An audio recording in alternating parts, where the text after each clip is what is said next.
escuché la primera, digamos, disquisición que hacías vos sobre el Sí. tema de por qué Argentina tendrá la mayor cantidad de casos Ujú. del mundo. Aclaremos que es del Del mundo mundo. en la población infantil. Mira, antiguamente siempre se relacionó al síndrome urémico hemolítico con la carne, pero la realidad es que está relacionado con un montón de alimentos. Y es más, en el mundo los grandes brotes fueron por vegetales. Epa. Mirá vos, Epa. qué dato das, ¿eh? Es un datazo. Yo pensé que era por, bueno, las, qué sé yo, hamburguesas, las carnes mal cocidas, esta costumbre que tiene el argentino a veces de comer todo medio crudo a la carne, qué sé yo, viste que, no sé, hay puntos de carne que no deberían tener, no deberían comerse, deberían estar prohibidos. Pero bueno, en los chicos que todavía están formando su sistema inmunológico, sabemos que eso es algo complicado. ¿Tiene que ver la bacteria esta, Escherichia coli? Escherichia coli. Sí. Acá en Argentina, el 60% de los casos está relacionado con la Escherichia coli O157H7. Y vos te preguntarás por qué tanto número y tanta letra. Ajá. Bueno, porque la Escherichia coli es una familia enorme de bacterias. Es como si vos te pusieras en la, qué sé yo, en la Avenida de Mayo y gritaras Rodríguez. Te daría claro. vuelta un montón de gente. Sí. Entonces, si vos decís Rodríguez, la calle Boyacá 328, Flores, piso cuarto, se da vuelta uno solo. Por eso se le identifica con letras y números. Uh-huh. El 60% de los casos en Argentina es producida por la Escherichia coli O157H7. Y después hay otras que también lo producen. Dos cosas yo te quería aclarar. Cuando vos hablaste de carne, tenemos que hacer una gran diferenciación con la carne. Ajá. Porque no es lo mismo un corte entero de carne que la carne picada. Y te voy a explicar por qué. Porque la bacteria Escherichia coli es un contaminante de superficie, es decir, no puede entrar adentro del corte de la carne. Entonces, suponete un pedazo de vacío que tiene en la superficie esta Escherichia coli que produce el síndrome urémico hemolítico. Cuando vos lo ponés al horno, la superficie de la carne levanta mucho más de 70 grados y la Escherichia coli por encima de 70 grados muere. Pero cuando hablamos de carne picada, lo que está en la superficie cuando picas puede ir al centro de la masa. Entonces, en la carne picada es muy importante sí controlar la temperatura del centro de la masa. Uh-huh. Es decir, no comer las hamburguesas jugosas de color rosado, ¿me entendés? Sí, o las albóndigas. Es claro acá. Esa es la primera diferencia. Sí. Uh-huh. Sí, es clarísimo lo que decís. Puede ser entonces que si yo de pronto, no sé, aso muy bien una carne, tal vez no tenga esa, digamos, ¿no? Esa bacteria, ¿no? Mira, si es, la temperatura es uno de los elementos que destruye a la Escherichia coli y a la toxina. Uh-huh. Porque vamos a aclarar, la Escherichia coli, o sea, el síndrome urémico hemolítico es una enfermedad que produce no la Escherichia coli, sino la toxina que produce la Escherichia coli, que se llama toxina Shiga. Es decir, la toxina es como un veneno que produce la bacteria, circula por el organismo y es la que produce la enfermedad. ¿Sí? Entonces, vos a más de 70 grados muere la Escherichia coli y muere la toxina. Uh-huh. Es uno de los elementos fundamentales para prevención. También, Marcelo, se habla del agua contaminada y de la leche no pasteurizada, ¿no? Pero, por ejemplo, una de las causas que vos decís que yo no sabía eran las verduras crudas, agua contaminada, contacto con animales o personas infectadas, es decir, falta de higiene, puede ser falta de lavado de manos cuando tal vez se va al baño, por ejemplo, algo tan sencillo y simple, pero que a veces no pasa. Mira, justamente vos estás tocando un tema bastante particular que es el lavado de manos. Uh-huh. El síndrome urémico hemolítico es una enfermedad del grupo de las enfermedades transmitidas por alimentos, que tienen una particularidad. Cuando vos prevenís una, prevenís todas. Y te voy a dar un ejemplo. quizá ustedes son muy jóvenes, no recuerdan o recuerdan claramente cuando fue la época del cólera. ¿Se acuerdan que se hizo una campaña muy agresiva de lavado de manos, uso de lavandina? Bueno, en ese momento el síndrome urémico hemolítico bajó la cantidad de casos. Claro. Porque el cólera es una enfermedad transmitida por alimentos. Entonces, cuando prevenís una, prevenís todas. Uh-huh. Cuando fue la época del COVID, que la gente se lavaba mucho más las manos y tenían medidas de prevención, también bajaron los casos de síndrome urémico hemolítico. ¿Esto qué quiere decir? Que hay acciones básicas de higiene que son fundamentales. En el caso del lavado de manos previene un montón de enfermedades, no solamente las transmitidas por alimentos. Y por eso yo digo que es algo que tendría que haber una campaña nacional permanente. Uh-huh. ¿Por qué?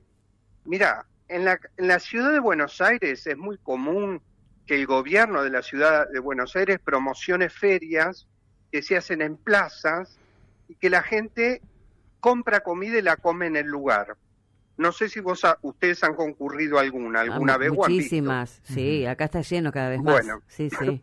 Bueno, vos fíjate que el gobierno organiza una cosa y estimula que la gente coma con las manos sucias. Y eso está realmente mal, porque vos imaginate que yo soy un papá, uh-huh, que llevo a mi hijito chiquito que está en jardín de infantes, que la maestra jardinera le dice que hay que lavarse las manos, qué sé yo. Yo lo llevo a una feria de esta y el chico no se lava las manos. El chico dice, bueno, ¿qué me dice la maestra y qué me dice mi papá? ¿Y qué hace mi papá? Entonces ahí mandás un doble mensaje. El lavado de manos es un hábito que hay que mantener continuamente y recordar que es simple, es barato y es efectivo contra un montón de enfermedades. Marcelo, mucho gusto, Guadalupe te saluda.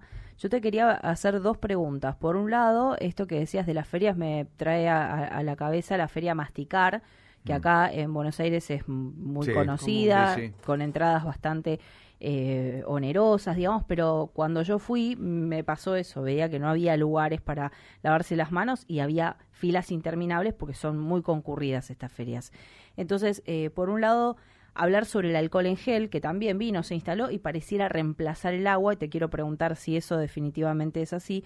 Y por el otro lado también te quiero preguntar sobre los trasplantes, porque entiendo que debe ser una de las instancias más como más críticas o más tristes que tienen que ver con el trabajo también que ustedes hacen. ¿Y qué pasa en ese sentido con los trasplantes cruzados, con la donación de familiares, y si solamente los riñones son los más afectados? Perfecto. Bueno, vamos a empezar por el tema de las ferias. Mirá, el alcohol en gel en realidad es un complemento del lavado de manos. El lavado de manos, o sea, vos imaginate que estás lavando un plato. Cuando vos lavás, eliminás la suciedad. Pero cuando vos aplicás el alcohol en gel, o en el caso de un plato, aplicás lavandina, estás desinfectando, ¿sí? Es decir, son hechos complementarios. La limpieza y la desinfección se llama sanitización. Uh-huh. Bien, entonces, no reemplaza el alcohol en gel al lavado de manos. Bien. Lo complementa. Obviamente que si no tenés a mano para lavarte las manos, algo es mejor que nada. Bien. Pero no lo suplanta. Y después, lo segundo que vos me preguntaste, el síndrome urémico hemolítico es responsable del 20% de los trasplantes en edad pediátrica o adolescentes, de niños. O sea, es una enfermedad que causa un problema serio. Y no, como vos bien decís, no siempre es el órgano que se afecta. O sea, como yo les explicaba, la bacteria produce la toxina. La toxina circula por el organismo y esa circulación hace que pueda atacar distintos órganos, como puede ser el páncreas, como puede ser el corazón, como puede ser el cerebro, porque muchas veces hay alteraciones neurológicas. Entonces, si bien el órgano generalmente más afectado es el riñón, no es el único. ¿Sí? Perfecto. Y es una instancia justamente extrema el trasplante renal, y está dentro de las secuelas que deja el síndrome urémico hemolítico, que es justamente problemas renales crónicos que llevan primero a la diálisis renal, y después, cuando esta no funciona correctamente, o el riñón no responde correctamente, o el organismo no responde correctamente, se pasa al trasplante renal. Marcelo, te quería preguntar, bueno, tenemos en cuenta que es una enfermedad que afecta principalmente a chicos menores de 5 años. ¿Por qué sucede esto? ¿Porque están en etapa de desarrollo? ¿Puede pasar también a gente mayor, o es una enfermedad específicamente de este rango etario? Bueno, me haces una pregunta muy interesante. En Argentina, los más afectados son los chicos de hasta 5 años. Las edades más afectadas dentro de ese rango están los chicos de 1 a 2 años.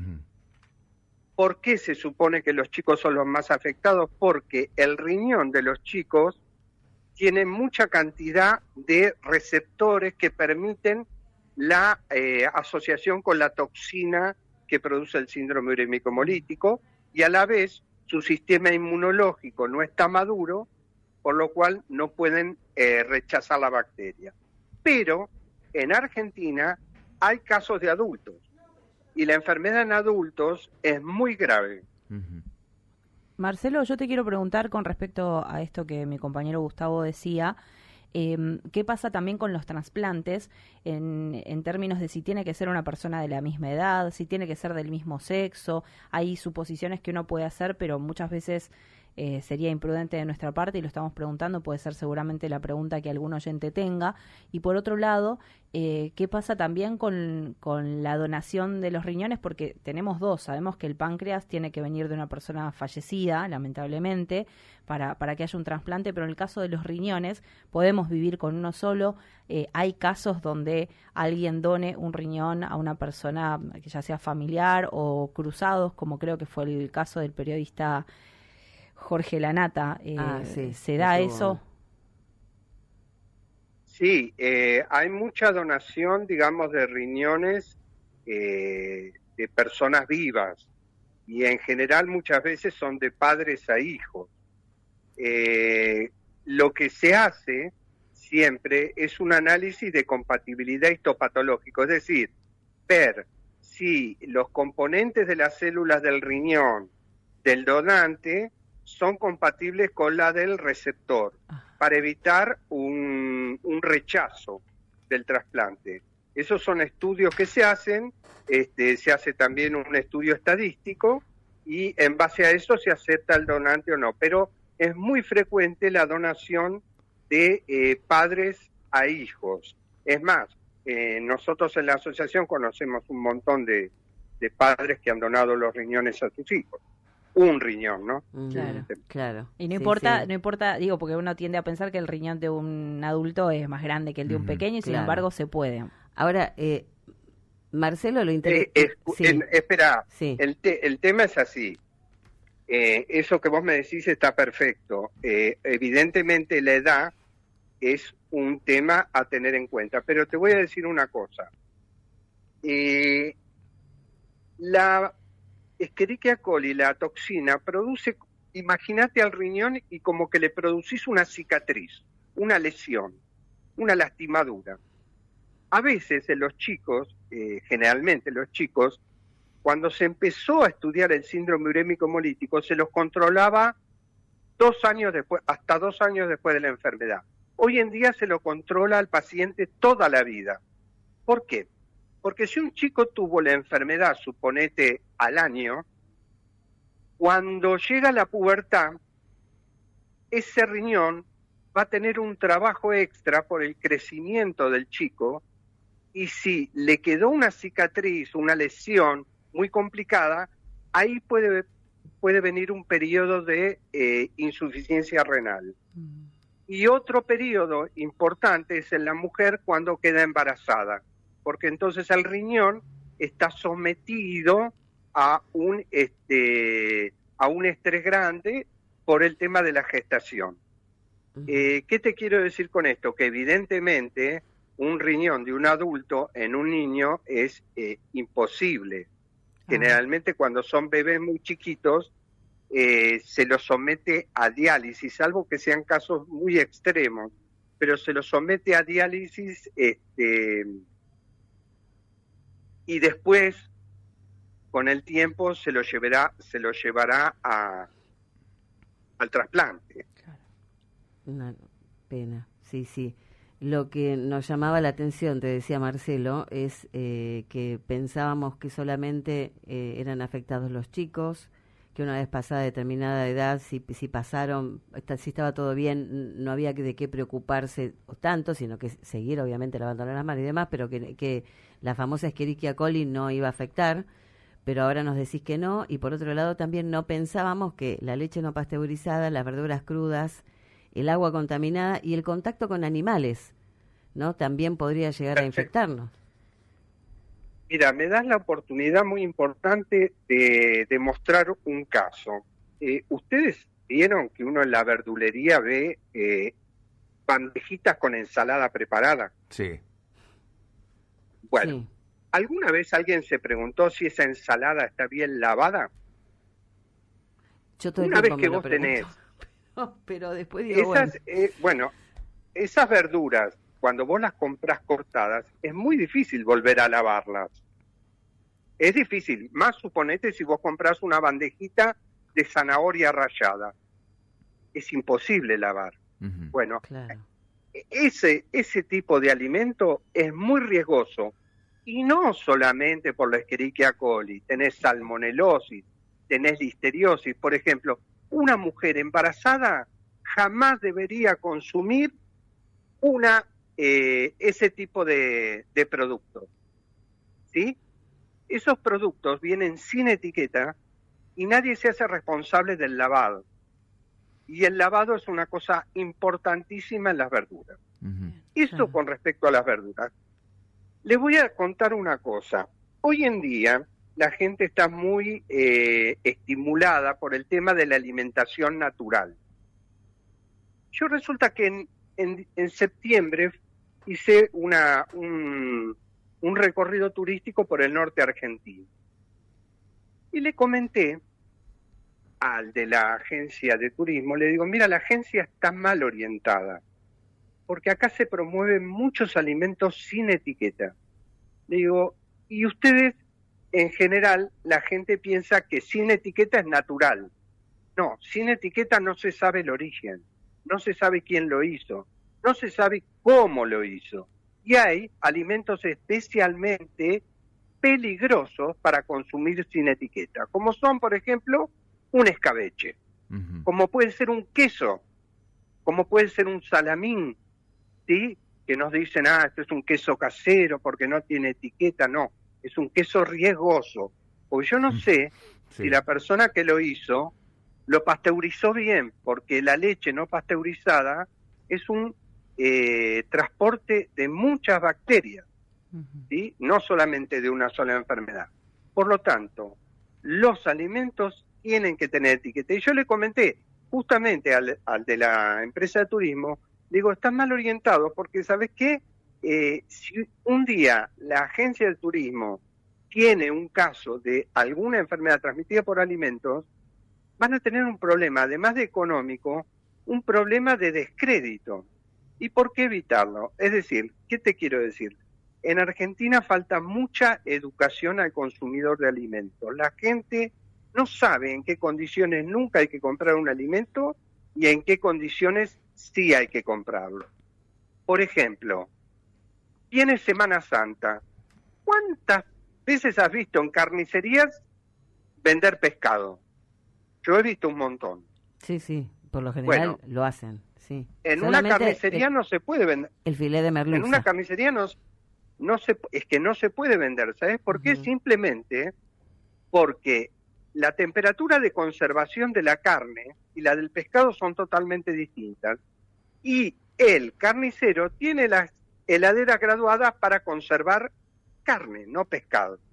Y después tenés la contaminación que puede ir al pescado desde la carne o desde las manos del carnicero que manipula carne y después pescado.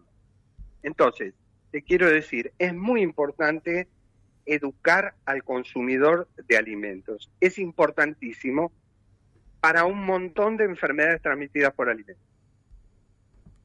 Bueno, nos quedamos pensando, la verdad, tenemos que manejar un montón de situaciones diferentes porque el contacto con animales, con nuestros animales también nos podría dar, tener, qué sé yo, alguna, esas famosas lengüeteadas de los perros y todo ese tipo de cosas, ¿nos puede también afectar? Mira, hay un trabajo muy importante que hizo la doctora Adriana Bentancor en la Facultad de Veterinaria de la UBA, donde demostró que no había transferencia directa.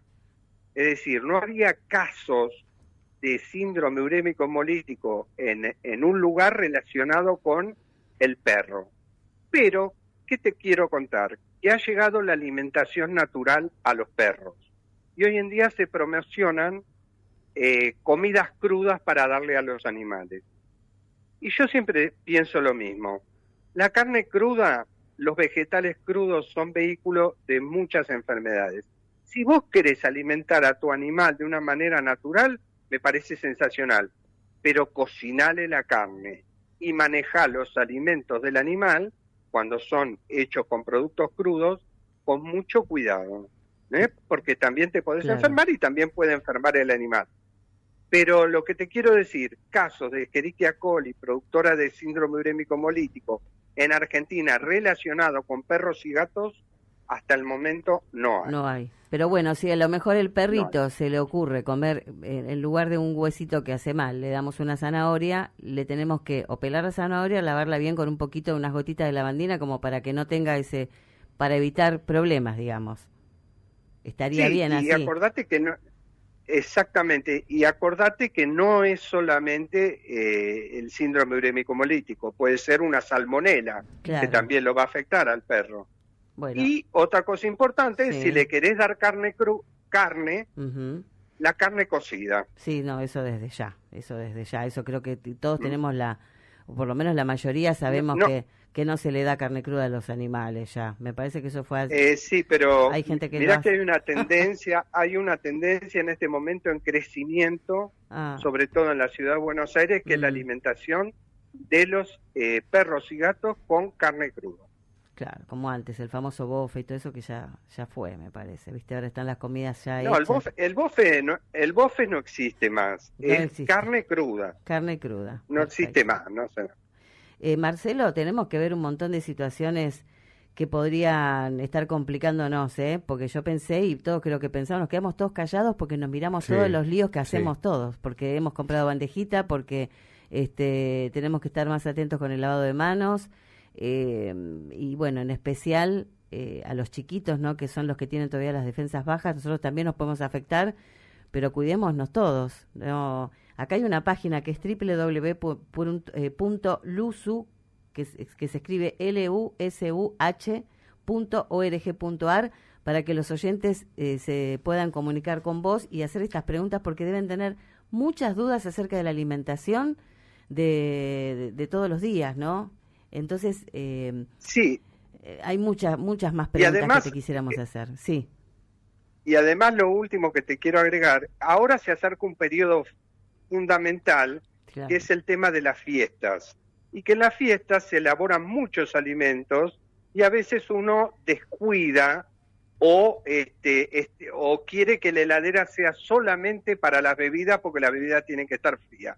La heladera tiene que ser para los alimentos. Los alimentos tienen un orden determinado dentro de la heladera y las bebidas las podés enfriar si querés en una pileta de lavar la ropa con hielo. No hace falta que estén en la heladera. Exacto. Sí, a la vieja usanza, digamos. Sí. Exactamente. Marcelo, bueno, muchísimas gracias. Gracias por ser tan claro y darnos esta clase de cómo comer y evitar no solamente el Escherichia coli, sino también otras enfermedades. Te agradecemos mucho esta charla. Nos gustaría charlar alguna otra vez también para seguir haciendo campaña, porque de alguna manera estamos haciendo una campaña contra el síndrome urémico hemolítico y conocer más para no contagiarnos.